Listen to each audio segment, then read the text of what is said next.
Hello, everybody, and welcome to Decoding the WSL, the podcast dedicated to the stats and facts in the WSL.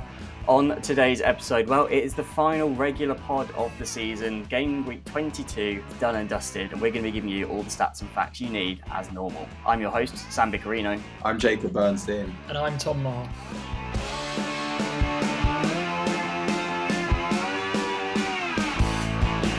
Hello, listener, and welcome to the Game Week 22 review, looking back at the final week in the WSL. And as you heard there, we've got two guests on, so not quite a full repertoire because Izzy's unavailable, unfortunately, but we do have Jacob Bernstein with us. Hello. I can't believe that it's the end of the season, but yeah, I'm doing well. We had a great day out, didn't we, Sam, at the Emirates, which we'll get into over the weekend. And yeah, looking forward to the pod. We did have a good fun recording Decoding the Match. That is out in your podcast feeds at the moment. It came out, I put it out on Sunday night. But yeah, me and Jacob went around. Well, it was the first one I'd done, but obviously, Jacob, this wasn't your first, was it? You've already done one. Yeah, I'd already done one with Tom 2 weeks ago at the Spurs-Chelsea match. I've not got the best record. A Spurs loss and an Arsenal win is less than ideal. Oh, I don't know. I'd disagree with that, but speak of the devil, the other person on the pod today was your accomplice. It is Tom Marr. Hi, Sam. Hi, Jacob. Yeah, can't believe I'm feeling bereft. We're done, basically. The last podcast of the regular season.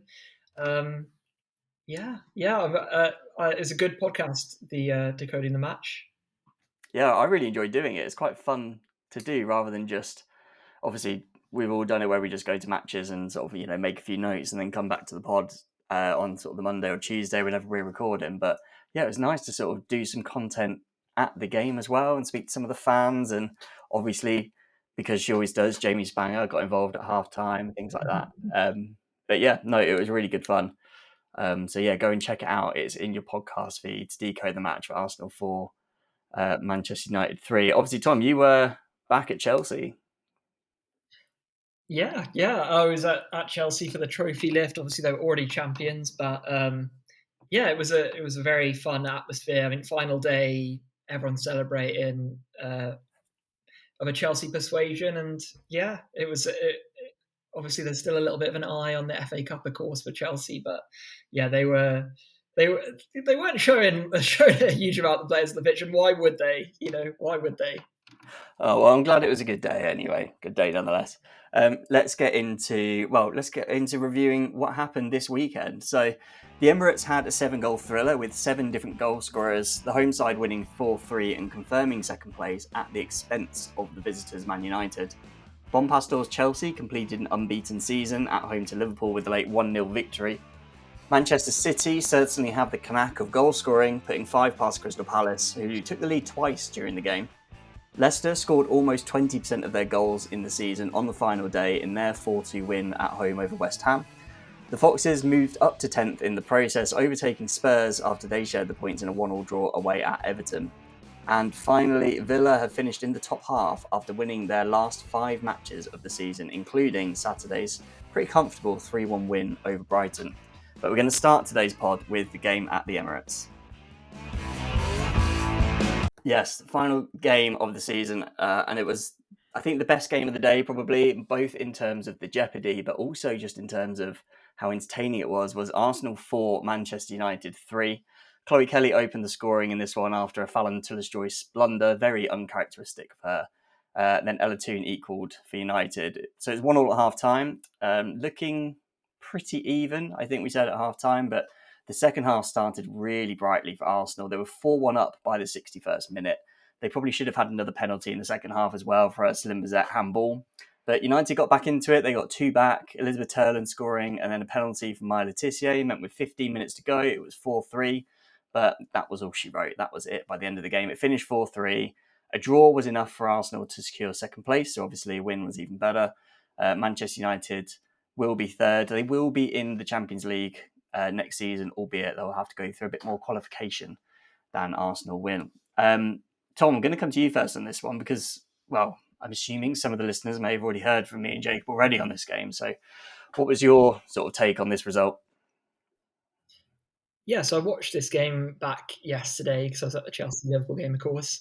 Yeah, it was a really entertaining match, wasn't it? I mean, like you said, found Taylor's Joyce so uncharacteristic from her at the start, and I think Dominique Janssen, obviously, a lot of talk before the game was about who was going to play at that right back role, and it ended up being Maya Letitia pushed out to right back and Dominique Janssen coming at centre back, and I think that kind of showed on the first goal because I feel like Dominique Janssen was the closest to the ball, and she just hesitates for a moment when Valentina Joyce has kind of fumbled it.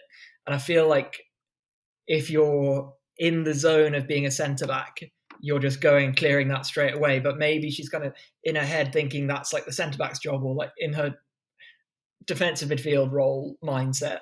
And you can't give any kind of flicker of hesitation or indecision when you've got someone like Chloe Kelly in the box, because she's just going to punish you. And of course, that's exactly what she did. And really smart finish. I think it took a deflection, but it was a really smart finish from Chloe Kelly. And I thought she was fantastic yesterday or on Saturday. She was just so impressive. She had the second most defensive actions in the match. Scored that great goal, and I loved that assist to Kim Little as well. She won the most duels of any player on the match as well, in the match on the pitch as well. So yeah, she was really impressed by her. And then I suppose also I think it was quite an interesting game for her. She was kind of she had the most successful dribbles. She won the penalty. She also hit the crossbar, and then, like you said, she potentially should have given away a penalty. And I think that was kind of replicated in McKay's performance, because she has that wonderful assist for Manham that we all know she's capable of, the most key passes of any player on the pitch on Saturday. But it's her poor pass for Man United's goal from Turland that kind of gets United back into it at 4-1 for 4-2. And I don't know if you noticed this, but I was watching the women's football show analysis of this, and they were saying that they pointed out Caldente, and Caldente's pointing to the area she wants the ball, and she's kind of pointing it in that area. And I think maybe McKay just needs to compose herself and not just play it straight away and kind of think about the angles. And then obviously it's her giving away the penalty too. So it very much was the best and the worst of McCabe. I think it's kind of another poor defensive display from Arsenal, which is a big worry, I think, coming into this. Obviously, coming into the game against Barcelona in the Champions League final, I think conceded so many goals in the last few games. They've got a bit of time to work on that now before the final, like about 2 weeks away. And I just wonder whether Sleggers might be tempted to go for a back three in the final against Barcelona. Maybe drop Lottie Moy in there, because teams are just finding a bit too many spaces, and they're, aerially, that was an issue for Arsenal. I think United might see this as a bit of a chance missed, though. I think they could have got something out this game. But yeah, Arsenal did what they do best this season, and basically just score more goals than the other team, however many the other team score. Yeah, it was definitely sort of heavy metal football, as the phrase was coined many years ago. But yeah, I mean, I'm sort of stepping on Jacob's toes a little bit here, but I looked at the XG from this game, and there was only 3.5 XG for the two teams combined, and obviously getting 7 goals on that. So on another day, you'd probably get half, on average, the number of goals we actually saw in this game. But yeah, Arsenal kind of just seemed to find a way, and a way to get. I guess a way to be competitive at home, and a way to score a lot of goals. They've scored at least 4 goals in every WSL home game since the turn of the year. They'll maybe go the whole of 25 like that. We don't know. We'll have to wait and see. But it's their 8th WSL home game in a row that they've won. And there were some celebrations after the game, not just because they finished second, but also Mariona Caldente was named the WSL Player of the Season. And Alessia Russo was confirmed to have got the Golden Boot with 12 goals this season, alongside Bunny Shaw, who we'll come to later, because I think that's a fantastic achievement from her. Jacob, I'll let you go for your bit now, because I'm assuming once I started mentioning XG that you were sort of ready and raring to go into butt in with some more stats as well. Indeed. No, it was an incredible game that Sam and I experienced at the Emirates. We spoke to a lot of fans beforehand, which you can hear on Decoding the Match, and we asked for a lot of predictions, and we unsurprisingly didn't get any 4-3s. We did get a couple of 4-2s, which is not far away.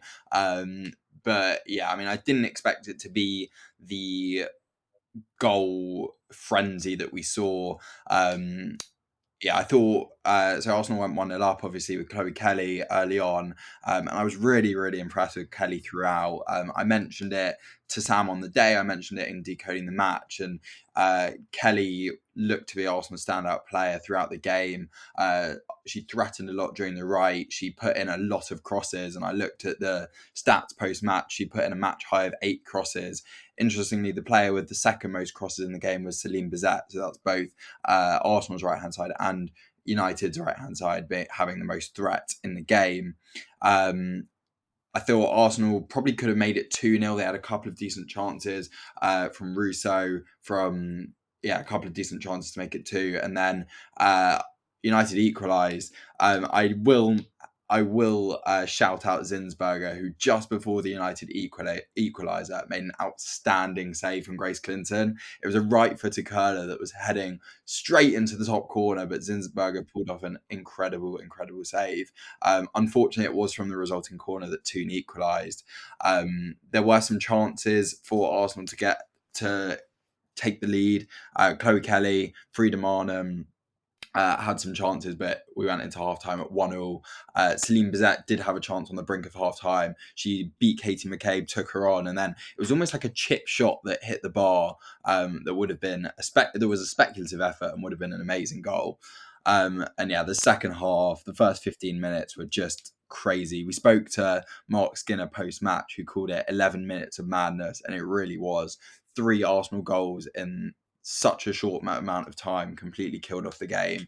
A Mariona Calente penalty, Katie McCabe slotting in Frida Marnham to make it 3, and then Kim Little with a nice pass from Chloe Kelly to make it 4.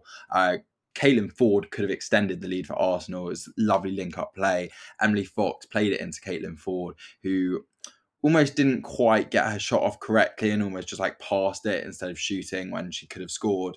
And I thought that was the game, but the United fight back was interesting. Tom touched on it before. Mistake for the second from Katie McCabe, gifting the ball to Elizabeth Turland. It was such a soft goal.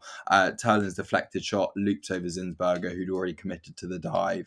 And I think that meant that Elizabeth Turland finished the season with the most goal involvement in the league, which is extremely impressive. And then United got another goal back. Katie McCabe this time also made the error fouling Celine Bizet, who took the ball down so nicely inside Katie McCabe, and then Maya Letizier slotted in the pen.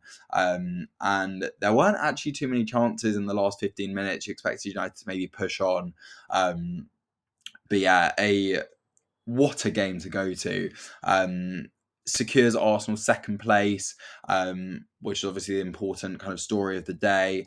Sam, you mentioned it before, 1.9 XG to Arsenal versus United's 1.6, which 3.5 XG in total. But you have to consider that there were 2 penalties in the match, so that counts for about 1.4 or 1.5 XG. There wasn't actually too much XG accumulated in the match. I looked at individual players. Alessia Russo and Ella Toon both recorded the most non-penalty XG, and that was only 0.3. But the season's not over for both teams. Arsenal have obviously got the huge Champions League final against Barcelona in 2 weeks' time, and United have obviously got the FA Cup final against Chelsea this weekend coming. And both Mark Skinner and Renee Slagers in their post-match pressers were kind of reflecting on the season, but also kind of touching on the preparation needed for those 2 big games coming up.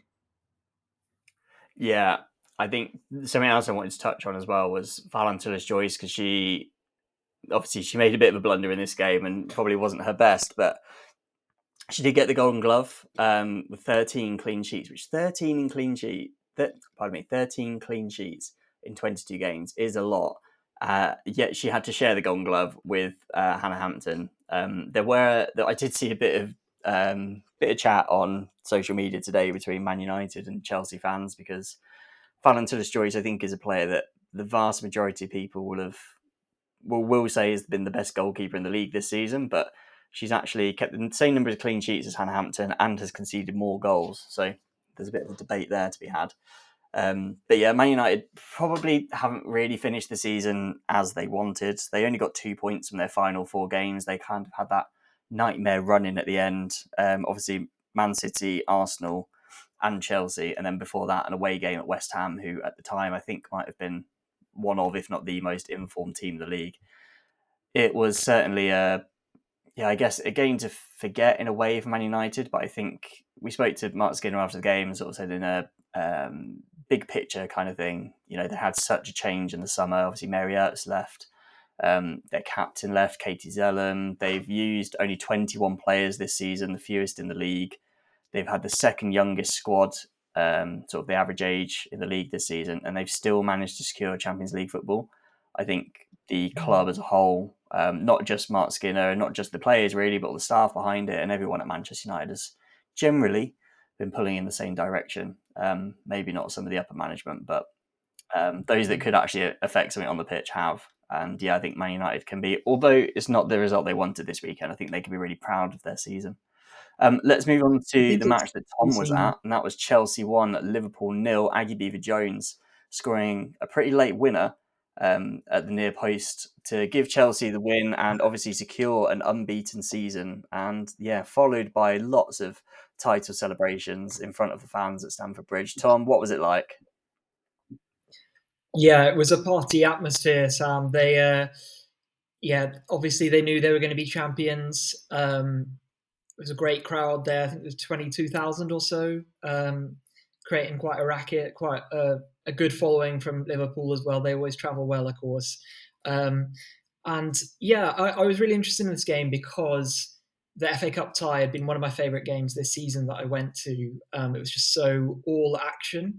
And the big thing at the start for Chelsea was that they started with a back 3, which really shocked me. I'll be honest, I know that was something that Sonia Bompastor wanted to do, but to do it on the last day felt like either it was because Olivia Smith had caused them some issues in that semi-final, or because you want to test out what that back 3 could be if you're going to use it against Manchester United in the FA Cup final. So I wonder what will happen there. One part of that back 3 was Naomi Gurman. She was fantastic. She had 65 passes in this game, 100% pass success rate for her. So she's really finding her feet at Chelsea, I think. That's very exciting for Chelsea. I asked Sonia Bompastor about using the back 3 and whether it was because of Olivia Smith or because she was thinking of using it in the FA Cup final and wanted to try it out. And she kind of talks about the importance of the top side being unpredictable.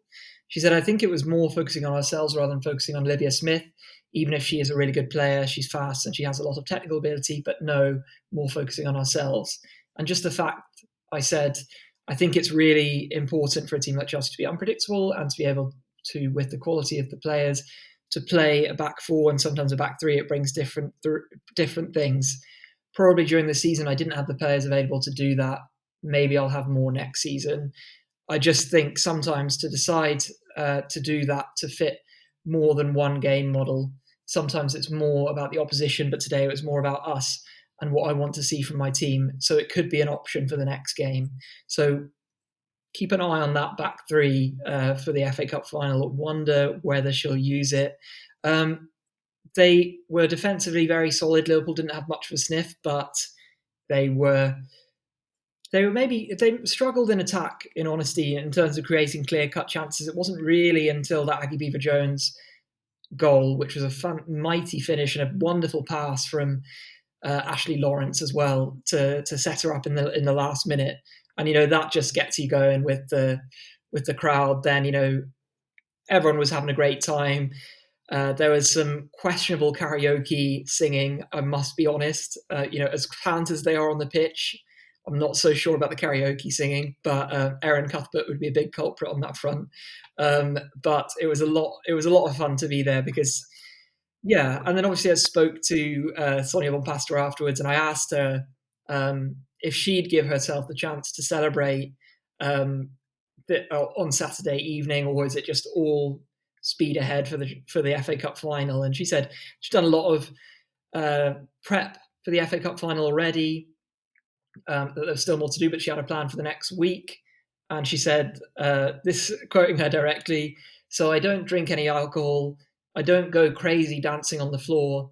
I just enjoy watching other people dance. And yeah, sometimes when they're drunk, it's really nice to see them do some stupid things.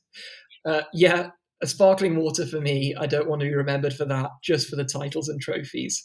Words to live by, I'd say, from Sonia Bompastor there. That is a woman that means business, isn't it? I wondered, Tom, you might humour me just talking about Niamh Fahey for a moment as well, on the Liverpool side of things. Obviously, she played her last professional match of football, 5 league titles, 5 FA Cups, 125 appearances for Liverpool, 115 caps for Ireland, and a World Cup as well. She played for Chelsea, she played for Arsenal, Bordeaux, some of the best teams in the world. And yeah, Amber Whiteley couldn't praise her enough when I asked about her in post-game. She said, "I think it was a dream of hers as a little girl to put on that red shirt, and I think that little girl would be so proud of her now." Yeah, I think she's been a really important part. Obviously has been captain at Liverpool as well, but has been an important part in the WSL over her career. And it's, not, well, I was going to say nice to see her go out with a flourish. Obviously not quite a flourish because they've lost their final game, but nice to see her on the pitch, I guess, and getting a nice ovation.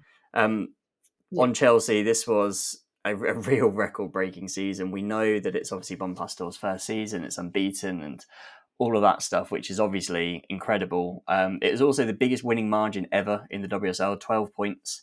And Chelsea have done that by winning. They've won the final 4 games without conceding a goal, which when you're a team that have been in, all 4 competitions quite far, obviously they've literally got to the final of the 2 domestic cups. We're still waiting for the FA Cup final. They got to the semi-final for the Champions League and still managed to maintain in the league their dominance, let's be honest, 12 points clear of anyone else.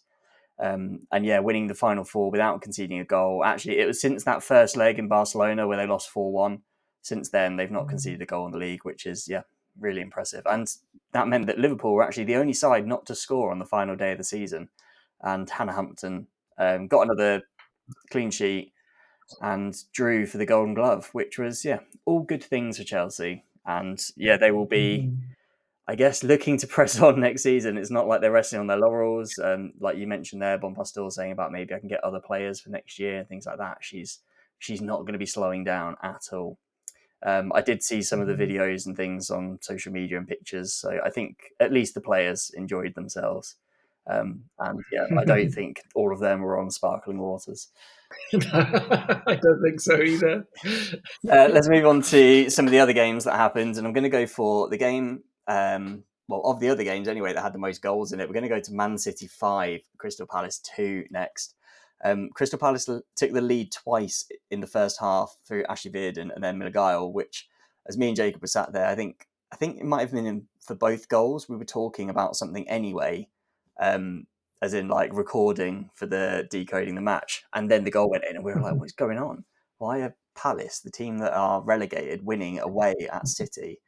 The team that are, have almost got into the Champions League and have only just missed out. But City then showed why they are as good as they are. Obviously, Caroline getting 2 goals, Rebecca Knack getting 2 goals, and then Jill Ward getting on the score sheet as well to make it 5. And a game that, when I was seeing those goals go in, I'll be honest, I wasn't that happy about it, mainly because I took Caroline out of my fantasy team this week, replaced her with Lauren Hemp, who I triple captained, who got 1 assist. Never mind. But Lauren Hemp did finish the season with the most assists in the league, which I thought was really impressive, considering that she only played 37% of the minutes in the WSL this season and still got not just the joint most assists, got more assists than anyone else. Obviously, a lot of players have played a lot of minutes, and a lot of the attacking players, a lot of the creative players, we think about people like Mariona Caldente or people like Ella Toone, Grace Clinton at Man United, and obviously Chelsea have got so many good creating players. Lauren Hemp is still the one that, with playing about a third of the minutes this season, has managed to get 8 assists more than anyone else. Jacob, is that? I think that's some way to show that Lauren Hemp is one of, if not the best player in the league, and maybe even one of England's best. Yeah, I completely agree. I think it's no secret how much of an impact City's injury crisis has been for them over the past past few months, to be honest. And it's nice to see players come back and have such a big impact in these final 2 games. We saw Hemp and Greenwood both had their first start the previous week, and the impact that they made. At against United, and this week, Hemp again, very impressive, getting another assist. But then also we saw the impact of Alba Firmino, who came on at half time back from her injury, and she got 2 assists. Not from injury, but Jill Roord came on at half time, also made an impact and scored to make it 2-2. I mean, another crazy game with a lot of goals. It reminded me of, have you seen that screenshot from like a random Boxing Day in the Premier League from like years ago? Yeah, there's just like so many goals on the same day. The Arsenal United game, City Palace game, and Leicester West Ham game felt a bit like that on the day, especially as all the games were at the same time. But no, impressive win from City in the end. Rebecca Kanak obviously scoring a double, 2 headed goals to add to her headed goal that she scored against United the week before. In terms of stats, it was interesting to see that despite Palace taking the lead twice, there was City dominance. Man City had 31 shots in the game to, I think it was Palace's 7. City had 17 shots on target. Shea Inez, the Palace keeper, made 12 saves, which is very impressive despite conceding 5 goals. And on the XG side, it did kind of show City's dominance, they registered 2.8 XG, sorry, to Palace's 0.5. Nice to see Carolyn also getting on the score sheet with 2 goals. It's been a very difficult end to the season for City, with them seeing quite a few cup exits, a final loss in the Subway Cup, and then also missing out on the Champions League spaces. They do only end the season 1 point behind Man United, which is quite interesting considering we've been so impressed by United this season that the gap was only 1 point in the end. Yeah, I think Man City have been a team that have been struck by injury, and that's really hurt them. And yes, they've got better squad depth, I think we can say, than they had at the start of the season. Yes, they've lost players like Alana Kennedy, but they've replaced with Rebecca Knack, who's a very similar kind of player, just gets hit in the face less. But players like Bunny Shaw and Lauren Hemp and Alex Greenwood and Jill Roord and Viv Miedema, and like these are some of the best players in the world, and they're all injured at the same club for a lot of the season and missing a lot of the games. And it's no wonder, because I think most of these players that I've just named there would start for pretty much any side in the world, and they are all out injured for Man City. I think if Man City could go a full season with Bunny Shaw fit and Lauren Hemp fit and Jill Roord and Viv Miedema and Alex Greenwood all fit, I think they'd have such a different season. I think they would be probably closer to Chelsea than they would be to Arsenal or Man United, in my opinion. But to that point as well, you mentioned about Lauren Hemp obviously having the most assists, she's managed an assist every 90 minutes. Across the league, for the most goal involvements per 90 minutes, the top 4 players all play for Manchester City. So it's Bunny Shaw, Lauren Hemp, Mary Fowler, and Viv Miedema, all over 1 goal involvement per 90 minutes. Which is crazy. So if you're thinking you can almost class that as half a goal each, I'd say. Either an assist or a goal. So if you had all 4 of those playing all the time, that's basically a 2-0 start as such. that you're playing with and the impact that they would have had if they were there. I'm sure it probably wouldn't quite work out like that because of tiredness and there would be a bit of rotation and stuff, but they certainly would be in a better place than 43 points, I think. I think that was what they finished on. They'd be getting more points than that anyway, and I think would be finishing above 4th place. I wanted to give a shout out for Bunny Shaw as well. Obviously, she was the sort of joint recipient of the Golden Boot alongside Alessia Russo. Alessia Russo played 85% of the minutes available this season. Bunny Shaw played less than half. She played just 45% of the minutes available. So, yeah, less than half of the season and still was the top scorer. I cannot believe that people that shall not be named, because one of them is on this podcast, but from another podcast that I've the Halfway Line podcast, no one put Bunny Shaw in their team of the season. I was like, what is going on? Oh gosh, yeah, it was between her and Martinez, and the reason I picked Martinez was because she plays for West Ham. That was the deciding factor for me. And I don't do this like putting Bunny Shaw on the wing. You know, I have one striker. I'm playing a 4-3-3. You know, yeah. But yeah, it's scandalous though. Have you? We need to see your team of the season, Sam, and yours, Jacob. My team of the season has been started, but I haven't put it together yet. But we will have a team of the season episode in the next week or two, I'm sure. So yeah, keep an eye out on your podcast feed. We'll have a little discussion about. I'm not going to make one for the pod. I think we should just all discuss our own ones individually because obviously everyone's team of the season is just going to be slightly different. It is a bit of an opinion rather than just a fact. But yeah, I can tell you now, Bunny Shaw's going to be in mine. Yeah, because there's more than 11 players who deserve to be in the team of the season. You know, we should really do squad of 23 of the season. Yeah, I could fill a squad of 23 quite easily. I don't think squad of 23 of the season has the same ring as team of the season does. But I do. Squad of the season sounds a bit better. We'll drop the 23, but you'll just have 23. Yeah, what do you think, I agree. We'll drop the reserves, then the subs, and then see if we can get everyone to guess what our starting 11 is going to be. Get the youth team. Why don't we start coaching staff of the season as well? Yeah. Who was the best physio this season? Who knows? Right, let's move. Before we get digressing too much, let's move on to our next game. We're going to go to up to Liverpool to see Everton 1, Spurs 1. This was a game that I basically saw half of because Jacob had it on his laptop while at the Arsenal game. Yeah, and he lived to tell the story as well. It's right. There was a small blip after the Sarri free kick, where Jacob did start paying a bit more attention to the Arsenal game. Don't worry, but that free kick was cancelled out by Drew Spence's equaliser, and probably not the way that Spurs will want to end the season with another. I know they've got another point here, but it is another game without a win. They did drop down to 11th. 10 games they finished the season on without a win, albeit with 3 draws in their last 3 away games. So, unbeaten in your last 3, I guess you can cling to that. And I did see this morning Emma Sanders reporting from the BBC reporting that Spurs are considering sacking Robert Villaham. Personally, I would like to see Robert Villaham in the league still. I think he is quite a good coach. I think he speaks very well. And I don't think a lot of the reasons that Spurs haven't done well this year is necessarily down to him. Obviously, Beth England's been out for quite a while and she was very much a player that the club were heavily reliant on.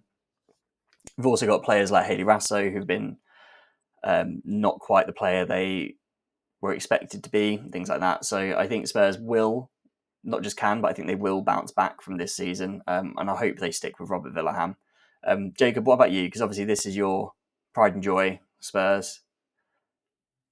Yeah, I'm not so sure about pride given the last 2 games, or joy to be honest. But on the game itself, looking back at the highlights, Everton went 1-0 up early on. Sorry, with a free kick. I've been so impressed with Lisa Kopp since she joined in January, but I actually think she could have done a lot better with the free kick.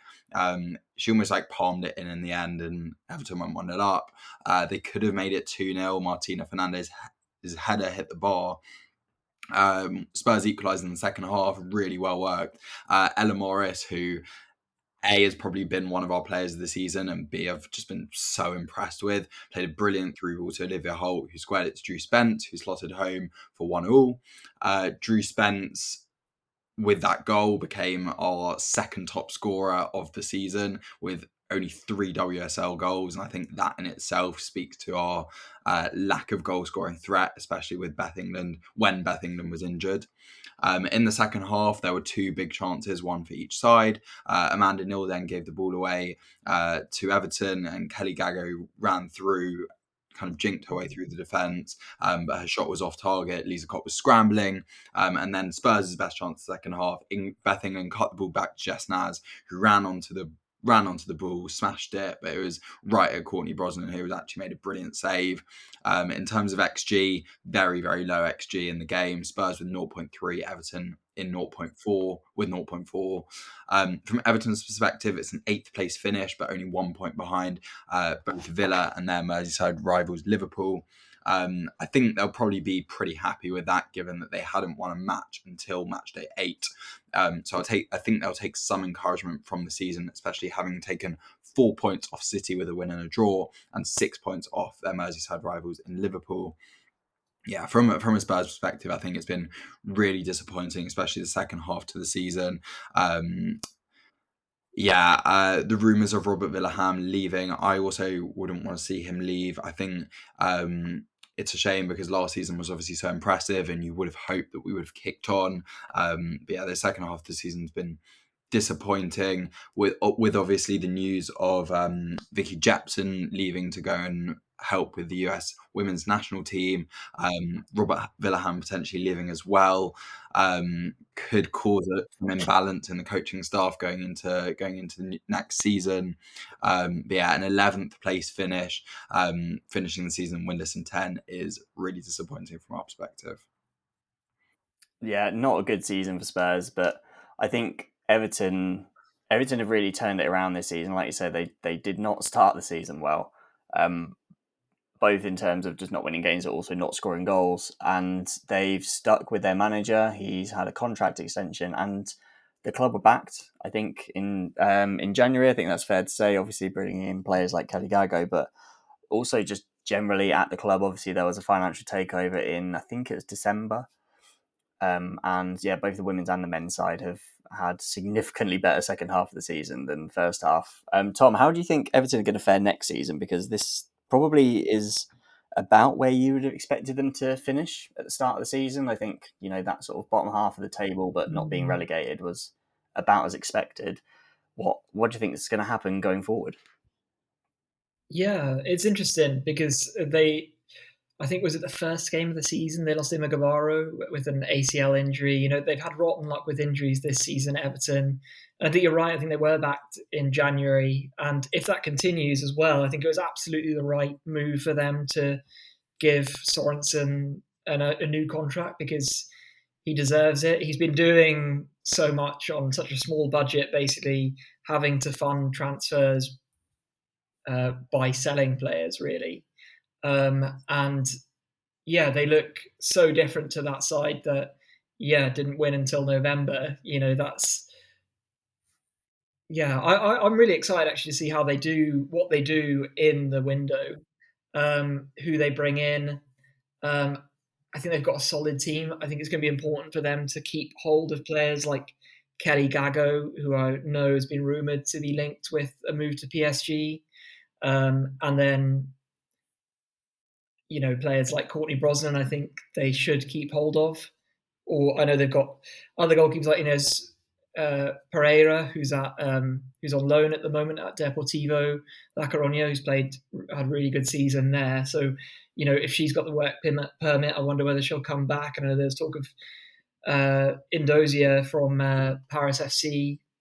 Listeners might remember her from Arsenal's penalty shootout a couple of years ago. And also the World Cup when she saved Christine Sinclair's penalty for Nigeria. So it's going to be an interesting summer for sure. And obviously, if they secure this move to Goodison Park as well, could be really, really exciting future for Everton's women's team. Yeah, I think securing that move to Goodison Park as well, I think would be something that would really help them with their recruitment, because I think the the pull of playing at Goodison Park week in, week out, rather than playing at Walton Hall Park, is quite different. Let's be honest. I think Walton Hall Park looks a bit budget for the league. I don't think it's a good look. I know there's more to it than that, but I think if the league would be able to pick what sort of places teams played at, and they wouldn't be playing at places where there's people literally standing around the edge of the pitch. They want everyone in seats in proper stadiums, and making it look like a better spectacle, and it looks better on TV. And to be honest, if you end up going to Goodison Park, you're probably going to get more fans in as well. So I think just in terms of growing the game, it's all going to be going in the right direction. I do agree that I think it's going to be really interesting in the summer and see what Everton do. I think even if they didn't sell anyone, I do think they still need a bit more attacking depth, because they've got some really good players like Kelly Gago, but they don't have that many. And they obviously like to play a style of football that is quite quick, whether that's pressing or whether that's sort of counter-attacking. They sort of have those kind of two ways of playing.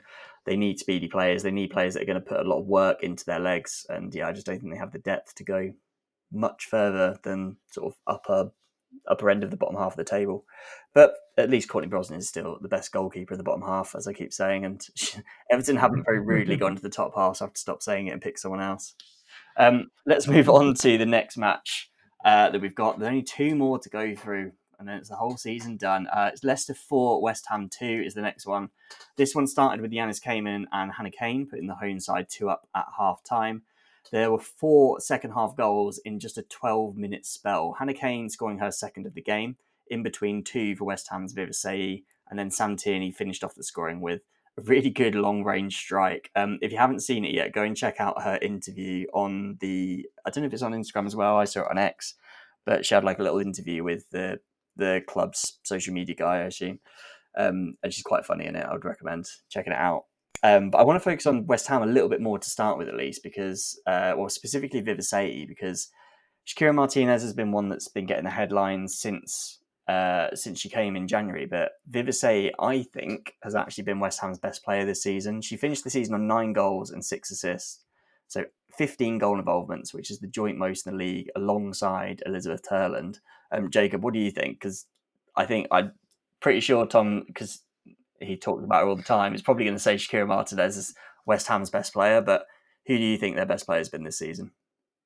Well, it's hard to judge because obviously Shakira Martinez only had half a season, but I think it definitely speaks to West Ham's strength and attack. You've obviously got Martinez who joined in January and scored 10 goals, which is extremely impressive. And she recorded 0.8 XG in the match against Leicester.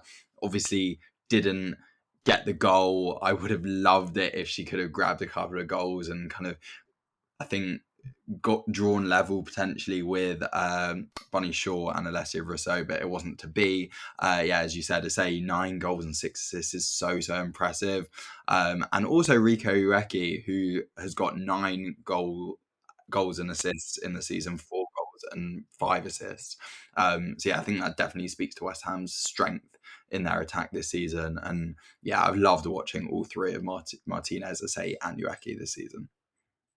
Yeah, it has been a good watch. But Leicester, I think, are one that they've had a very strange season, because they obviously started the season with a very difficult injury crisis, where their injury crisis was really centred in the front of the pitch. So they lost all their strikers and their wingers, basically, and just had to sit back and defend. That does, however, mean that, or I should say as well, they had to sit back and defend, which they did really well at home, not so much away. But they had the worst away record in the league. But they had really good home form, considering the club they are.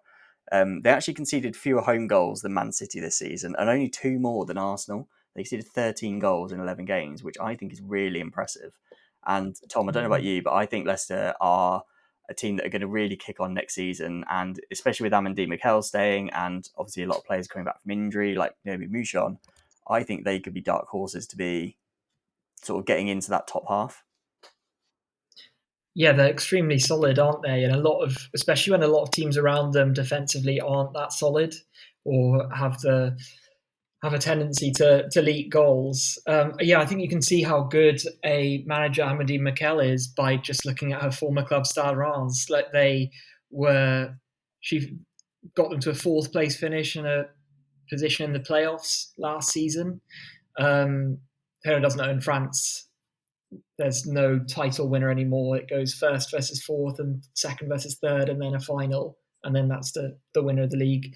But yeah, they were relegated this season, Reims. So, that, and I know they lost some key players. Some of those key players went to Leicester, but Amandine Mikel's got so much out of this team. And yeah, it was like you losing some of their best players as well in an attacking sense. And I'm just really interested to see if they keep this defensive solidity when those more attacking players return to the side, because yeah, players like Hannah Kane do so much defensively, and obviously she's leaving at the end of the season as well. And Janice Cayman's been really good for them. I thought Sam Tierney on the weekend was fantastic. It's her magnificent through ball for Hannah Kane that sets up that goal. And then, yeah, she had 4 key passes over the course of the game as well. And yeah, I'm interested to see with Leicester.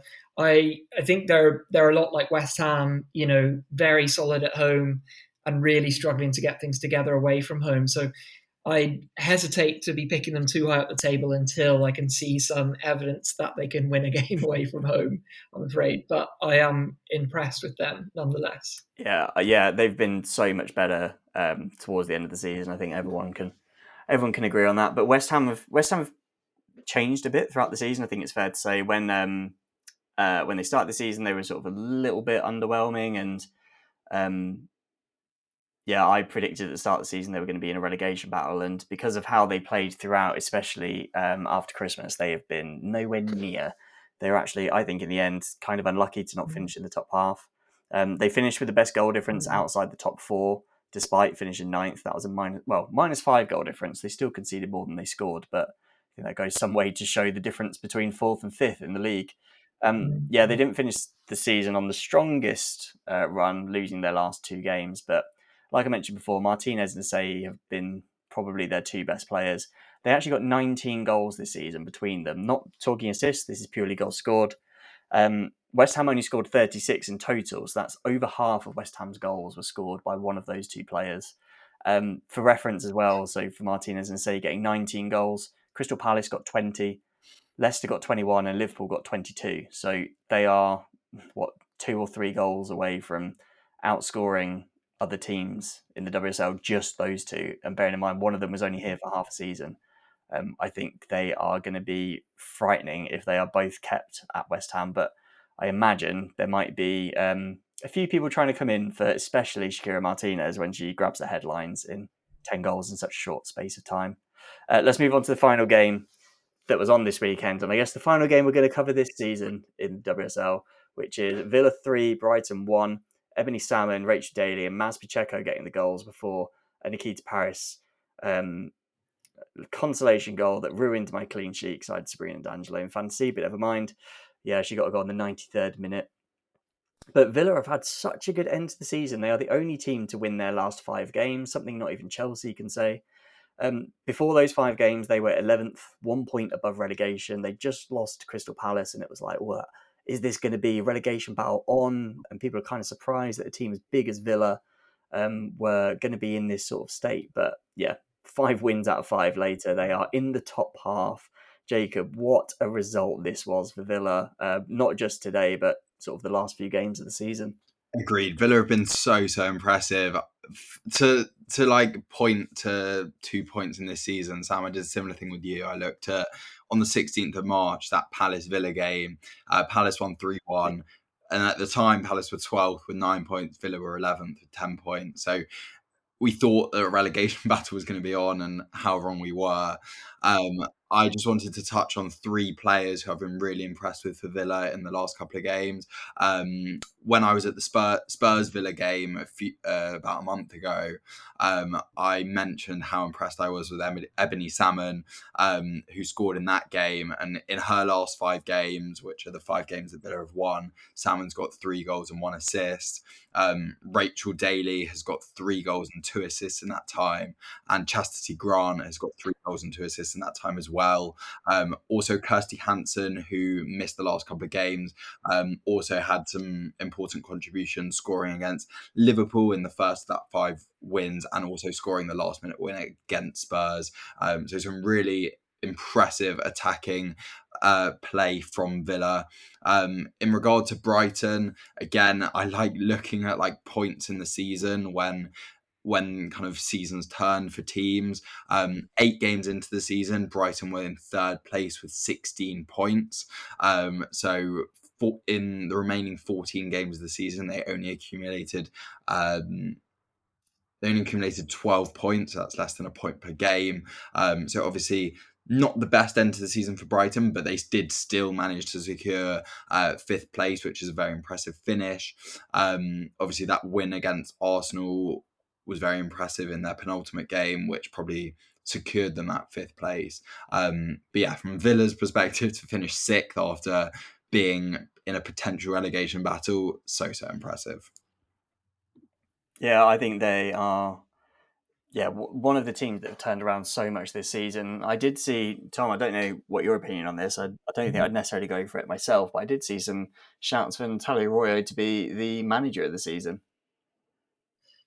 Yeah, I mean, in fairness, I wouldn't have said it a couple of weeks ago, but she has turned that form around. I mean, DePau, I think did he only get 1 win in charge, and that's not helped them be in the position that they were in by the time she took over. I do think they had it took a while for Arroyo to get them going, because there was, like Jacob mentioned, that defeat to Palace. I was there, and it really didn't look good for them at all at that point. But there's so much, the style of play she's been able to implement there, and for them to finish in the top half is really outstanding. I mean, I feel like she couldn't be manager of the season because Bompastor is unbeaten, But I think you could definitely make the argument, though. I think so. Fair play to her, and I'm really excited to see how they do next season.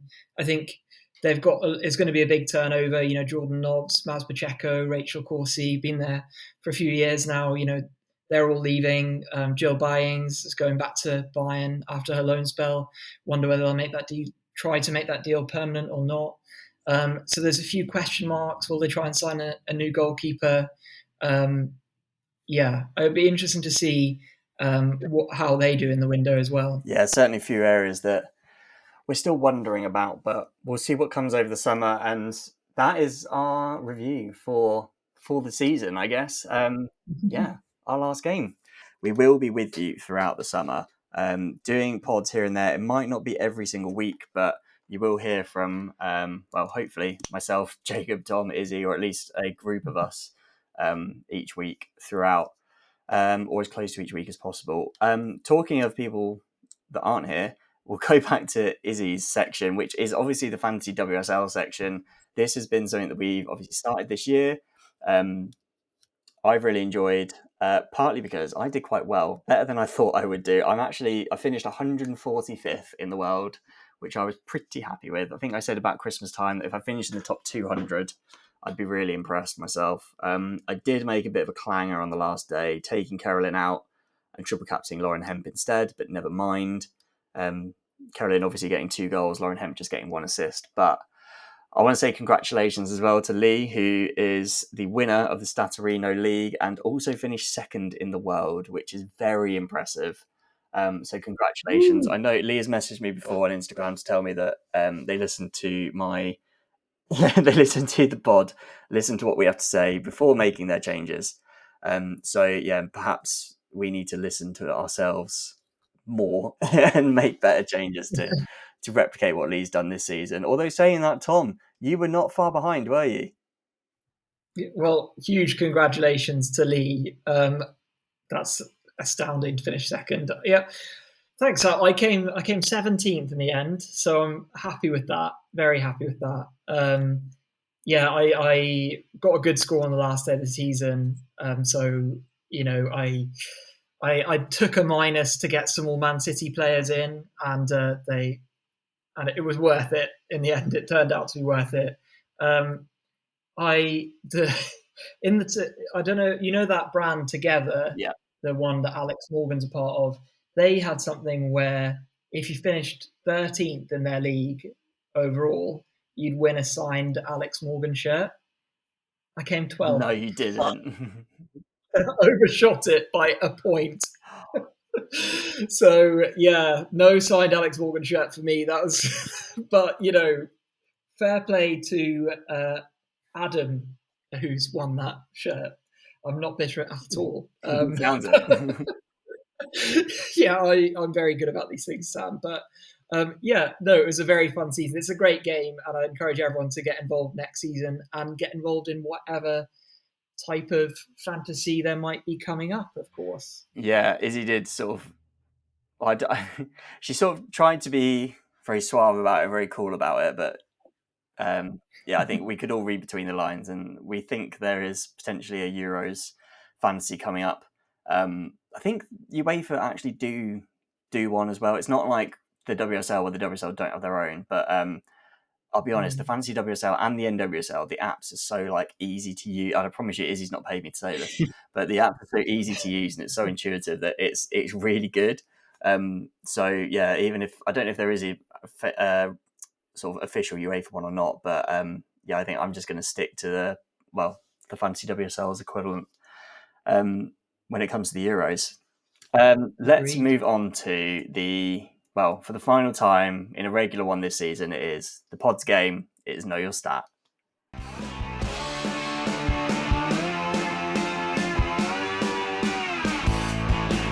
Yes, listener, it is Know Your Stat, the podcast game, and it is essentially, as you know, a game of categories. I'm going to give Tom and Jacob a category. They're going to take it in turns, naming players that fit into the category. And yeah, if you give an incorrect answer or give fewer correct answers than your opponent, then you lose. At the moment, Tom is of the leaderboard we've got of the 12 people that have played, Tom is the number one ranked player so far. Jacob, however, could overtake today, depending on how many rounds he wins and what the score is. So it is all up for grabs. Talk about putting a target on my back, Sam. Well, we'll see what Jacob come up with. Jacob's going to go first on the first round as the sort of, I guess, closest thing to a challenger. We're going to start with, I would like you to name me the 40 players that have had at least an 85% pass completion in the WSL this season. So you said you wanted to match each other's nerd, and this is probably the nerdiest Know Your Stat round we've done so far. So yeah, the players with 85% or more pass completion, it is not rounded. So it does, if you get 84.9, you're not in. You also need to pick a player that has made at least or attempted at least 100 passes this season. Of that, there are 237. So the majority of the players in the league have attempted at least 100 passes. And I want you to tell me the 40 that have had at least an 85% pass completion. Jacob, off you go. Erin Cuthbert. Erin Cuthbert is a very early incorrect answer. Oh my God. Her pass completion is 83.5%. Yui Hasegawa? Yui Hasegawa is on 87.3. Oh my God. Thank you, Yui. Thank you. So that was a quick round. It's a first round to Tom. That's a harder round than it sounds, I think. Yeah, it is quite a hard round.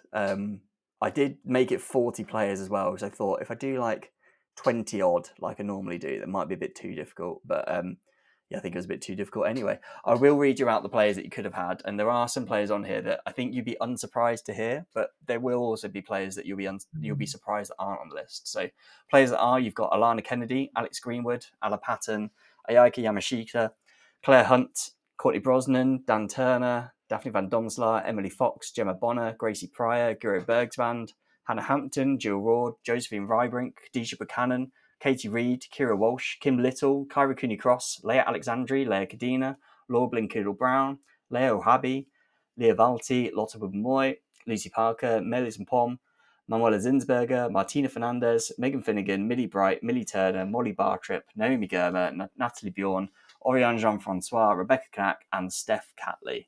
And breathe. So, a good few players you could have had. I'll give you some players that I was surprised were not on this list as well. You've got Kirsten Kasperai, Leah Williamson, Chiara Keating, Mariona Caldente, Lexi Potter, Jordan Nobbs, Amber Tiziak.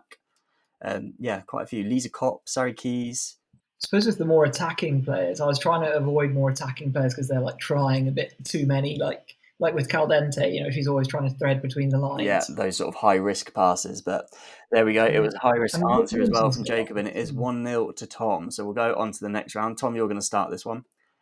I would like you to tell me any of the 22 players that have had at least 8 goal-creating actions in the WSL this season. So there are 22 players that have had at least 8 goal-creating actions. If you don't know, a goal-creating action is any of the 2 actions before a goal. So it could be a pass to the person that scores. It could be the person that scores themselves, taking on a player or something like that, or winning a tackle, winning a foul, that kind of stuff. So 22 players have had at least 8.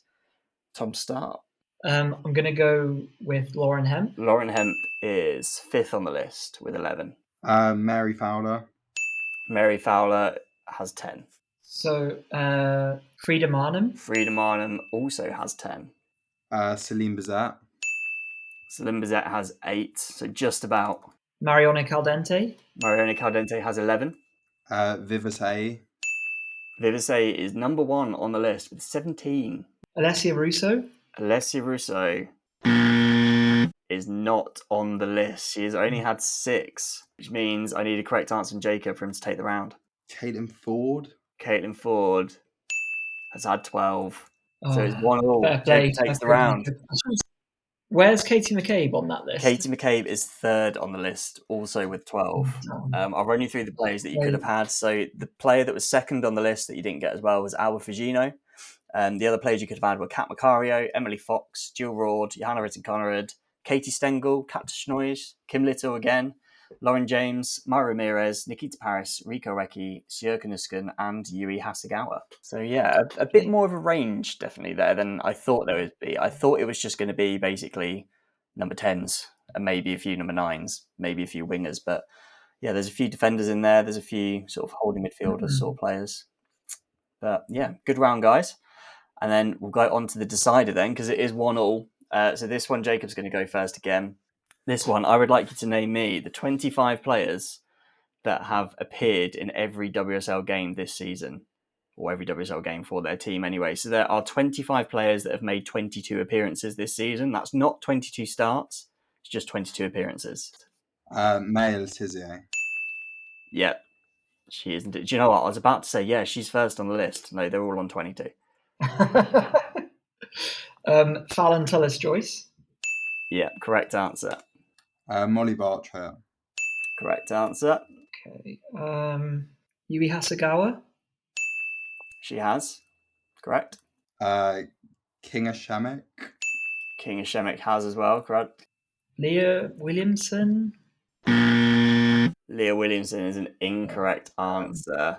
She has played... Let me find her on my list. She's played 19. So not too far off, but incorrect nonetheless. Oh, yeah. So that wins it for Jacob. Well done, Jacob, congratulations. That is a win in Know Your Stat today. Well done, my friend. Thank you very much. Yeah, I was running out of players. That's a tough ask. Yeah. I'm interested to know who else is on the list.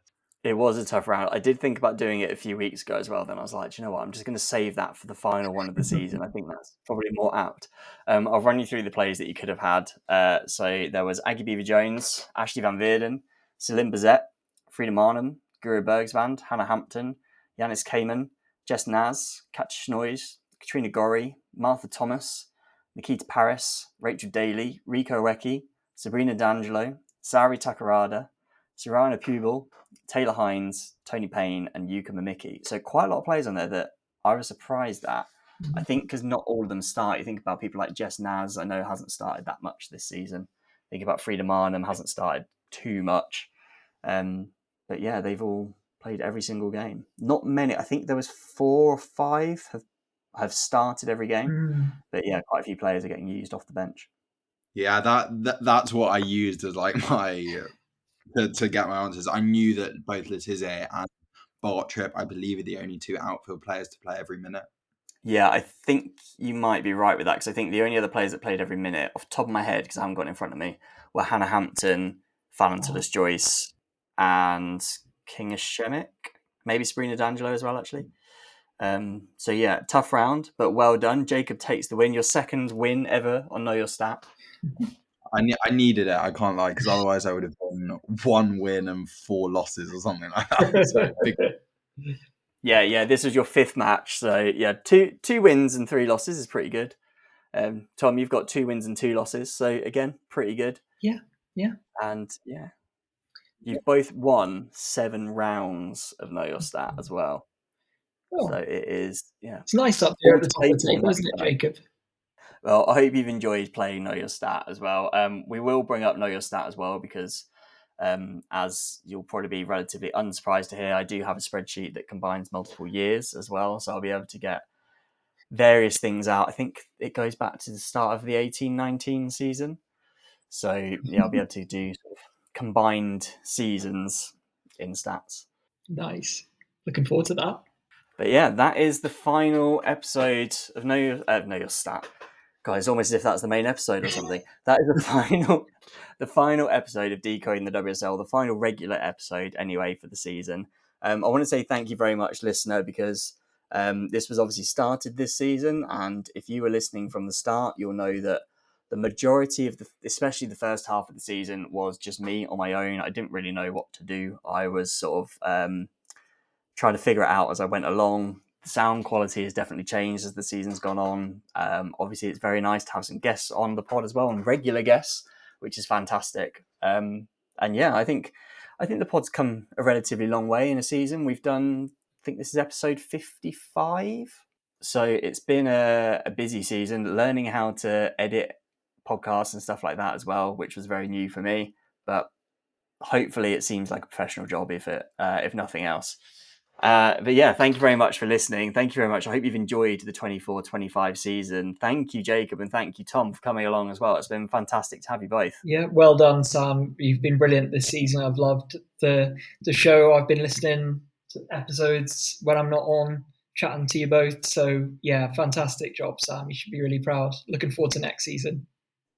Yeah, I second what Tom was saying. Thanks for having us on, Sam. It's nice to, I think you're a brilliant presenter. It's nice to have the platform to speak about football, speak about stats, and also provide some Spurs knowledge into an otherwise Arsenal-filled podcast. Yeah, I will say as well, when I've been sort of asking people to come on the podcast, I have not just been looking for Arsenal fans. I've been trying to find people that I know and that I think would be good at it. So it hasn't just been Arsenal fans on purpose. It's just an accident. Also, Tom, I'm really glad you said in the middle of that, I've listened to all the episodes when I'm not on, because I thought for a minute there you were going to say that you listened back to all your episodes as well, and I was like, that's weird. Yeah, it's an important clarification to make there. Yeah, I absolutely do not listen to these back. Only when I'm editing them, and then once they're out, and hopefully they're all right. But yeah, thank you very much, listener, for coming along. Like I said, there will be stuff over the summer as well. There will start being some video content out on the YouTube channel as well. Maybe even, I don't know if I can get it to work on Spotify and stuff like that, but I'll cross that bridge when we come to it. And I'll see what I can do. But yeah, thank you both. Thank you, Jacob. Thank you, Tom. Thank you for your work, not just for this week's pod, but for the season as a whole. And thank you, listener, for joining us. And I will speak to you at the next one.